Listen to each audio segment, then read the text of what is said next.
Bonjour y bienvenidos a Construir tu futuro en Canadá. Soy Javier y en este episodio vamos a hablar de un paso importante para muchos, la compra de tu primer coche en Canadá. Ya sea que necesites un coche para moverte por la ciudad o para explorar este gran país, hoy vamos a desglosar lo que necesitas saber para tomar la mejor decisión. Let's go, comencemos. ¿Es necesario un coche en Canadá? Todo va a depender de los pros y de los contras en esta decisión y sobre todo de lo que tú quieras hacer. Pero principalmente de dónde vivas. No es lo mismo vivir en Alberta, Calgary, que vivir en Quebec, Montreal. Al final, los servicios públicos de la ciudad donde tú vivas pueden ser diferentes. En mi caso, yo viviendo en Montreal dispongo de metro, bus, tren y el REM, que es una especie de tranvía rápido. Por lo tanto, es relativamente fácil. Si vivo por el downtown, me puedo desplazar con el transporte público. También te tengo que decir que todo va a depender si donde yo vaya está bien comunicado o no, o tiene una parada de metro o de autobús cercana. Y sobre todo si tengo que hacer muchos transbordos. Ahí va a empezar a desalientarse el hecho de utilizar el transporte público, cuando empieces a perder tiempo. Y es que a veces vas a tener que ir a sitios donde no van a estar bien comunicados. Y yo personalmente, pienso que Canadá es una ciudad que está pensada para ir en coche. Pero eso es mi opinión particular y quizás tú no lo veas necesario. A mí, por ejemplo, lo que me pasaba es que cuando yo iba a hacer mercado, iba a comprar al supermercado, me encontraba que era una odisea volver a casa. Sobre todo cargado con tanta compra y finalmente acababa recurriendo a los servicios de un Uber, que es perfecto para un viaje esporádico o viajes cortos, y por lo tanto no tenía otra que utilizarlo. Pero también, si quisieras alquilar un coche durante un tiempo largo o durante unas semanas, tendrías una opción que no mucha gente conoce que se llama Turo. Es una aplicación que básicamente emula lo que sería Airbnb, pero para coches. Por lo tanto, quizás vas a poder alquilar durante un tiempo el coche de tus sueños a una persona particular que no lo esté utilizando en ese momento y vas a poder, disfrutar una temporadita en coche. Esto para recién llegados o newcomers que no puedan comprarse un coche de momento sería una gran opción y podrías utilizar tu carnet internacional de conducir.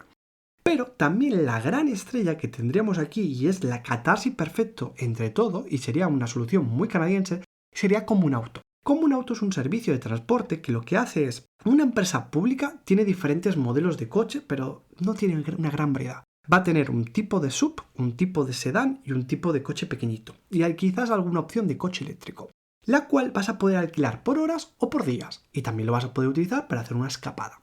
Pero como hándicap, el problema es que vas a tener que reservar con antelación muchas veces y sobre todo la gran ventaja que tienes es que es muy económica a comparación con alquilar un coche, ya que tú solo tienes que pagar por el tiempo que utilices ese vehículo y no por la gasolina que gaste. Por lo tanto, es una gran alternativa si no quisieras comprarte un coche y tuvieras que ir a un sitio que no esté bien comunicado.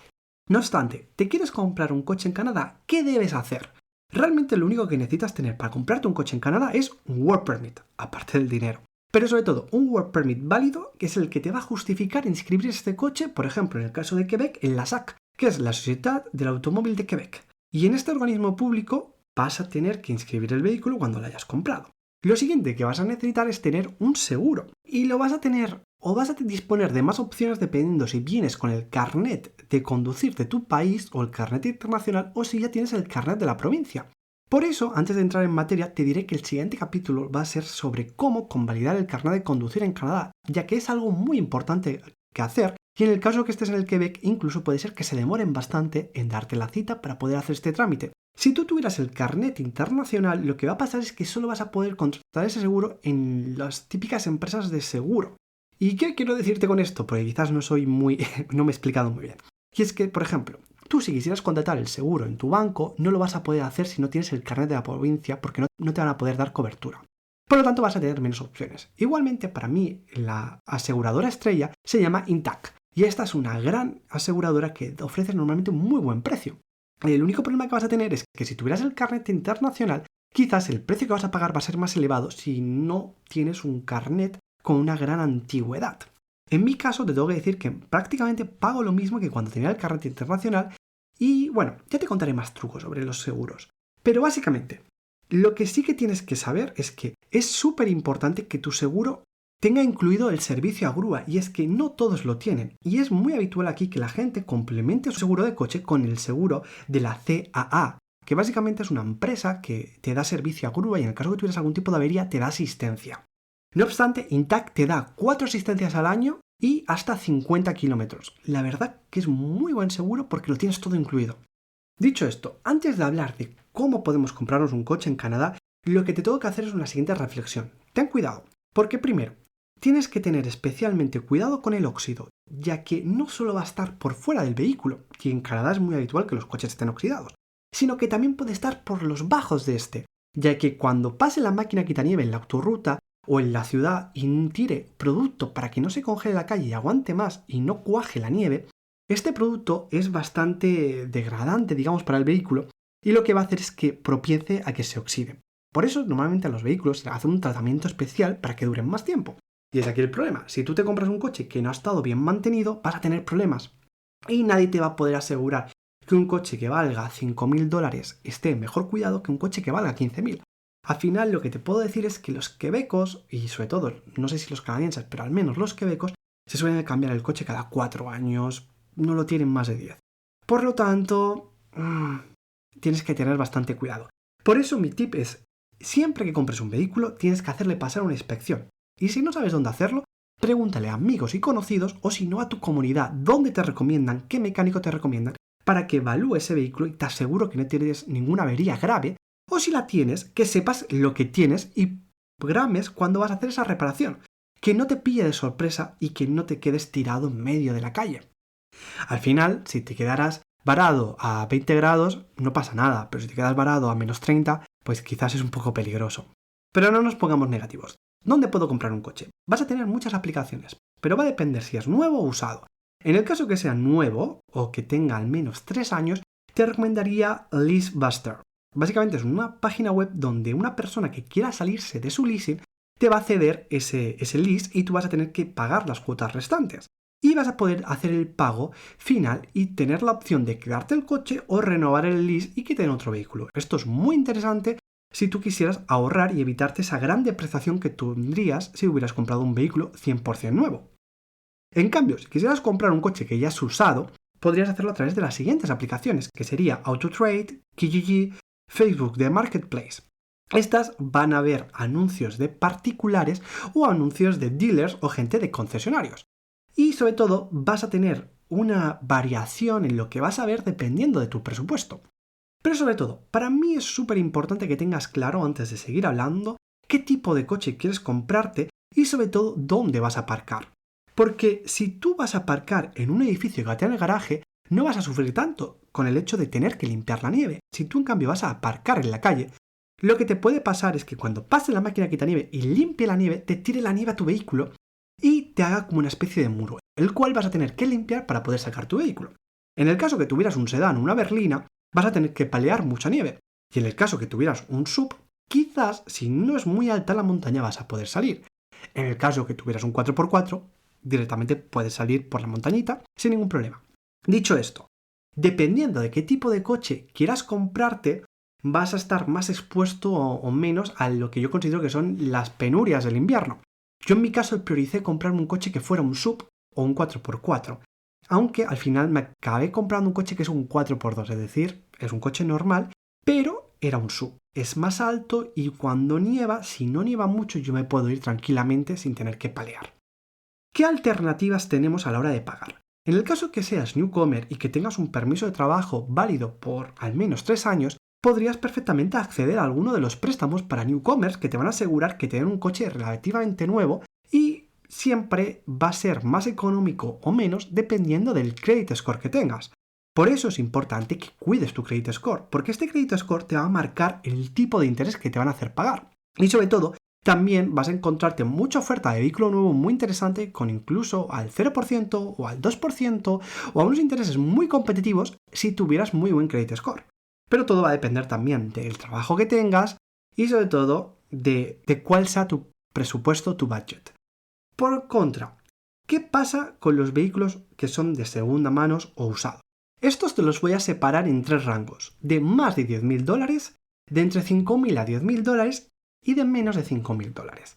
Y estos van a cambiar la urgencia con lo que deberías ir a comprarlos dependiendo del óxido que tengan. Y es que si un coche está muy bien cuidado y vale muy poco o tiene muy buen precio, lo que va a pasar es que en el momento que tú llegues, si no eres el primero, ese coche estará vendido y habrás perdido tu tiempo.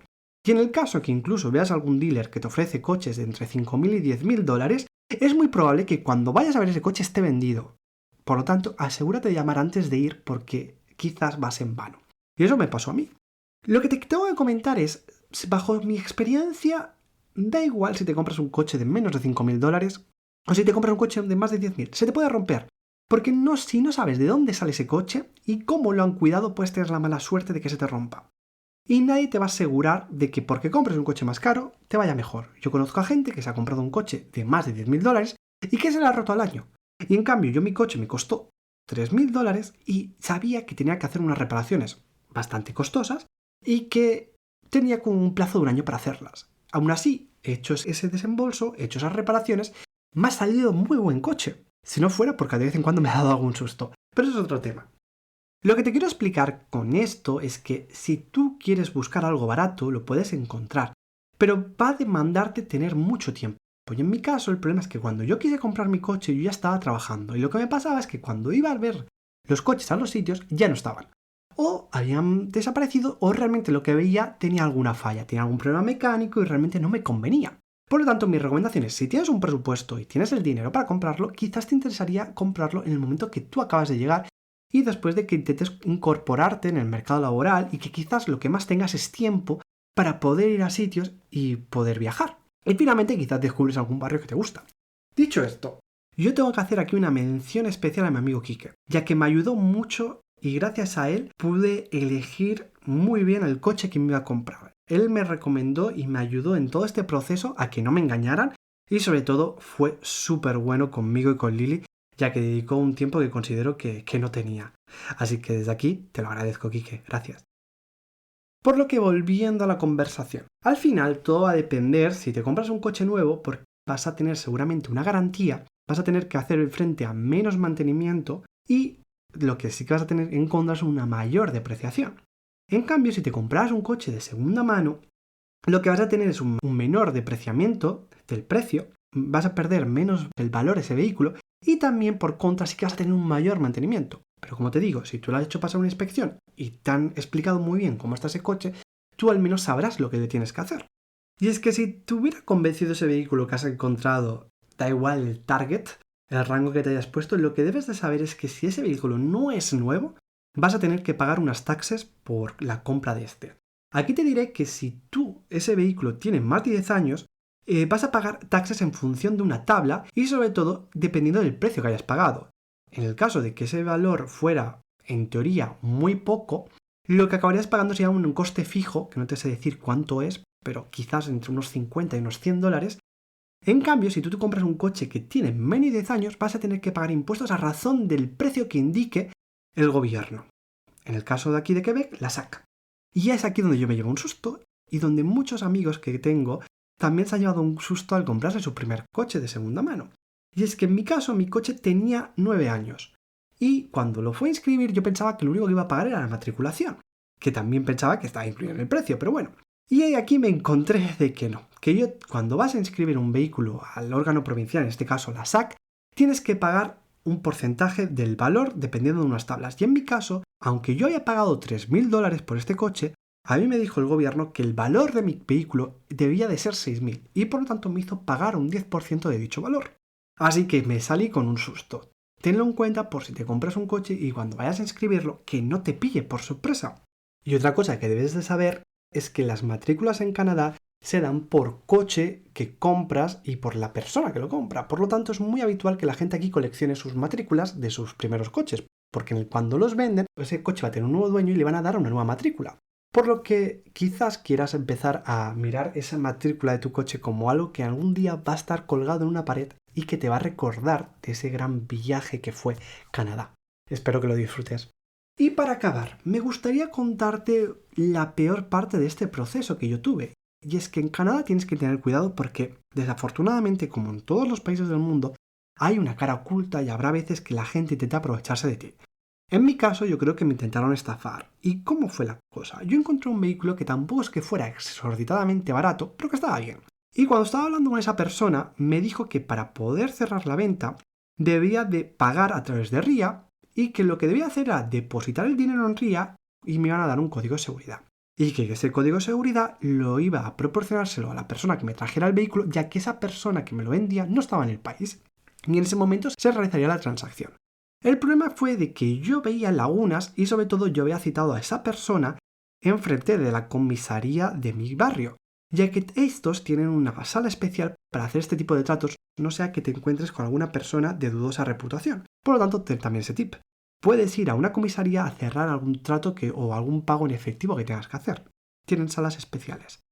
Entonces, lo que me pasó es que cuando esa persona me pasó los datos a la persona, cuando esa persona me dio los datos de la persona que yo tenía que pagar y lo que tenía que rellenar en el RIA, me encontré de que dicha persona era una persona que vivía en Uruguay con nombres y apellidos españoles.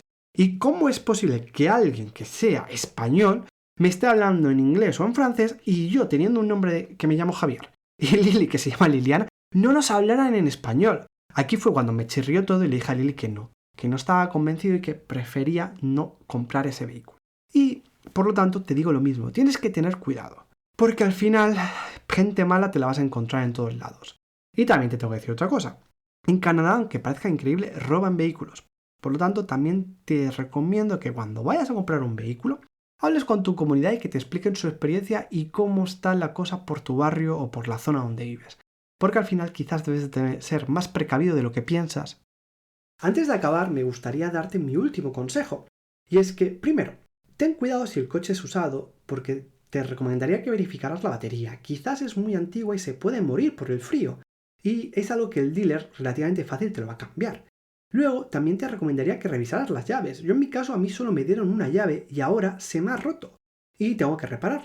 La cuestión es que comprar una llave en Canadá es extremadamente caro. Por lo tanto, te recomendaría que si puedas, insiste con que te den las dos llaves. Y si no las tuvieran, pídeos un descuento por ello. Y finalmente, ten en cuenta de que todos los coches en Canadá, o la mayoría de ellos, tienen un control remoto que lo que va a hacer es encender el vehículo durante 20 minutos, en el caso que sea invierno, y vas a poder dejar la calefacción. Esto es de gran utilidad para no sufrir cuando estés paleando y encima entres al coche helado, sino que ya estará caliente. Y si no, te recomendaría que pidas por un rack, que básicamente es un remolque universal que lo que te va a poder permitir es, por ejemplo, llevar un remolque especial para las bicis o llevar un remolque para llevar una carretilla con cosas para hacer la mudanza. Es bastante interesante y son cosas que relativamente fácil te lo pueden llegar a incluir. O quizás deberías de buscarlas en el coche que quieras comprar. Y ahora sí te voy a decir las últimas palabras del capítulo de hoy. Ten en cuenta que en el caso que quieras comprar un coche nuevo es súper importante el credit score, porque este es el que te va a delimitar qué tipo de interés te van a ofrecer. Y aquí en Canadá hay veces que tienen promociones incluso de un interés al 0% o al 1% o al 4%, pero para que tengas este interés debes tener muy buen credit score. Gracias por escuchar el 9º capítulo. Te dejo en la descripción de este episodio los enlaces a Borrowell y Credit Card. Es muy importante tener un buen credit score para conseguir el mejor tipo de interés para tu nuevo coche. Me gustaría recordarte que el mejor momento para plantar un árbol fue hace 20 años. El segundo mejor momento es ahora, up to you. Si te ha gustado mi podcast, te agradecería que lo valoraras con la mejor nota en Spotify y en Apple Podcast, así como seguirnos. También me gustaría pedirte que si conoces a alguien que quiera emigrar o esté viviendo en Canadá, le compartas este episodio. Así como también compartir este capítulo con ese amigo que si pudiera se compraría el coche de sus sueños en Canadá. Todo es posible con esfuerzo. Y recordarte finalmente, si tienes cualquier duda respecto a la visa Work and Holiday, puedes unirte al canal de Telegram Work and Holiday Canada. Ahí tanto Lili como yo te podremos contestar a tus dudas o también me puedes mandar un correo. Te animo que te apuntes a la newsletter. ¡Chao, chao, mis amis!